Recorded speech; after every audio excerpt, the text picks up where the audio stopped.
है अगर stock market में इंटरेस्ट तो सब्सक्राइब करना ना भूलें और साथ में ही बेल आइकन को भी प्रेस करें ऑल नोटिफिकेशंस के लिए।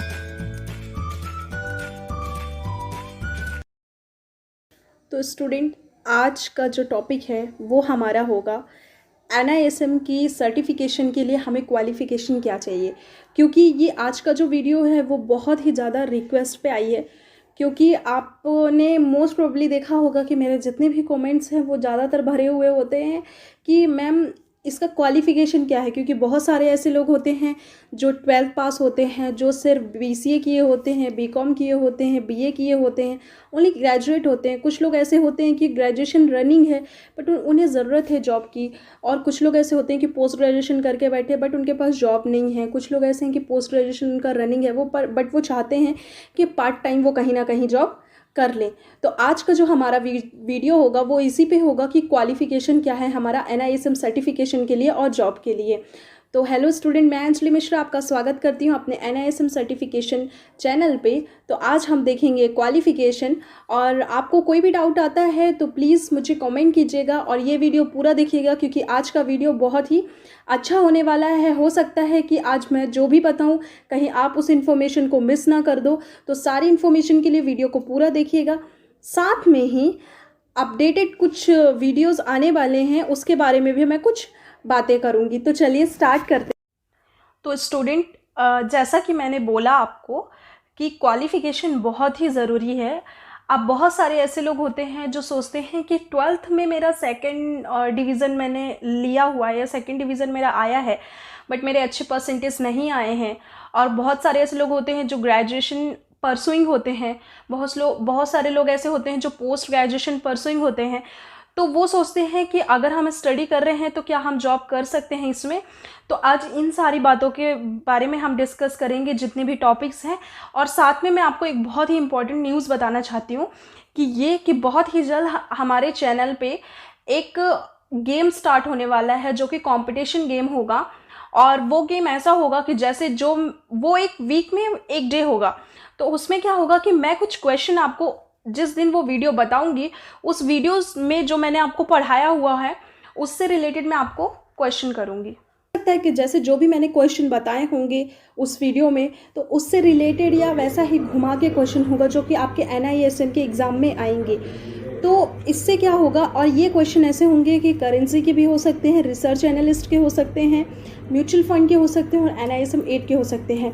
अब इसमें आपको ये दिमाग में आ रहा होगा कि आपने जो क्वेश्चन बताए हुए हैं, अगर मैं NISM 8 का प्रिपरेशन नहीं कर रहा हूँ तो मैं उसकी स्टडी क्यों करूँ। तो इसमें जो जितने स्टूडेंट हैं सबको इसका मौका मिलेगा, और मुझे इनमें से जो लगेगा कि जिन्होंने सही आंसर दिया है, आप आंसर कैसे भी दे सकते हो, कमेंट के थ्रू दे सकते हो, जीमेल के थ्रू दे सकते हो, मेल आईडी के थ्रू, इंस्टाग्राम पे भी आप मुझे मैसेज कर सकते हो, ट्विटर पे कर सकते हो। तो मुझे लगेगा कि जिनने ही सही आंसर और सबसे पहले और अच्छा आंसर दिया है मुझे, उसको हमारी तरफ से फ्री ऑफ ऑनलाइन क्लासेस मिलेंगी, जिसमें आपकी पास होने की पूरी गारंटी रहेगी विद 70 से लेके 80% की परसेंटाइल से। तो आई होप सो आपको ये न्यूज़ सुन के बहुत खुशी हुई होगी। तो चलिए अब हम वापस आते हैं। और अगर आपको ये कंपटीशन ऑफ गेम के बारे में कोई भी इंफॉर्मेशन लगती है, या आपको लगता है कि इससे बारे में आपको क्लियर नहीं हुआ है, या इसके बारे में आप बहुत ज़्यादा जानने चाहते हो, तो आप इसमें मुझे कमेंट कर सकते हैं, तो वो मैं आपको नेक्स्ट वीडियो में वापस से क्लियर कर दूंगी। तो चलिए हम स्टार्ट करते हैं, जो कि हम बात करते हैं क्वालिफ़िकेशन की।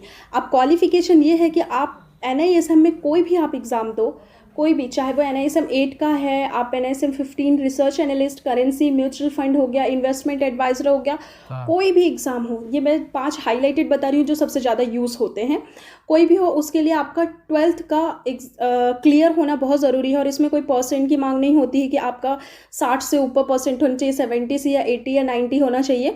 आप कोई भी परसेंट के हो बट आप पास होने चाहिए उसमें, और आपका 12th के ऊपर आपको सर्टिफिकेशन होना बहुत ज़रूरी है, तभी आप इसका एग्ज़ाम दे सकते हो।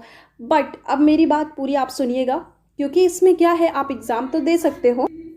तो जैसा आप लोगों ने देखा होगा कि जब हम इंटरव्यू देने जाते हैं तो हमारा क्वालिफ़िकेशन सबसे पहले मांगता है हमें, और पूछता है कि आप ट्वेल्थ पास हो या आपका ग्रेजुएशन कितने परसेंटाइल का है या पोस्ट ग्रेजुएशन कितने परसेंटाइल का है, किस फील्ड से हो, वो बहुत मैटर करता है। देखिए सर्टिफिकेशन तो आप दे सकते हैं, आप ज़्यादातर यही है कि जैसे जो लोग एक्सपीरियंस्ड होते हैं और ऑलरेडी जॉब कर चुके हैं उनके लिए इतना मैटर नहीं करेगा कि आप ट्वेल्थ पास हो और आप एक्सपीरियंस्ड बंदे हो तो आप उस एग्ज़ाम को दे सकते हो वापस से सर्टिफिकेशन के लिए, क्योंकि बहुत सारे ऐसे लोग होते हैं जो सर्टिफिकेशन नहीं किए हुए हैं बट बहुत काफ़ी टाइम से वो जॉब कर रहे हैं NISM में, स्टॉक मार्केट में, तो वो NISM का एग्ज़ाम दे सकते हैं और वापस से रनिंग कर सकते हैं।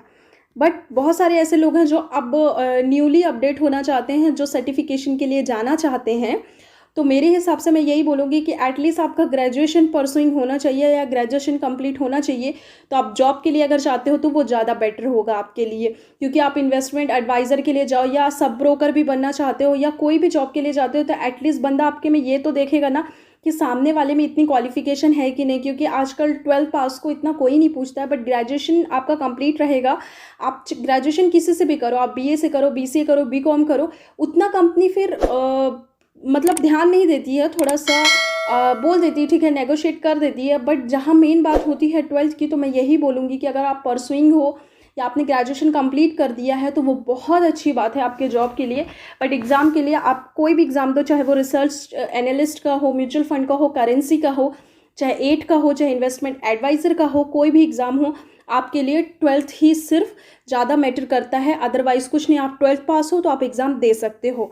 तो आई होप सो मैंने जो इन्फॉर्मेशन आपको दी है वो सुन के आपको बहुत अच्छा लगा होगा, और इस इन्फॉर्मेशन से रिलेटेड आपको कोई डाउट आता है तो प्लीज़ कमेंट कीजिए।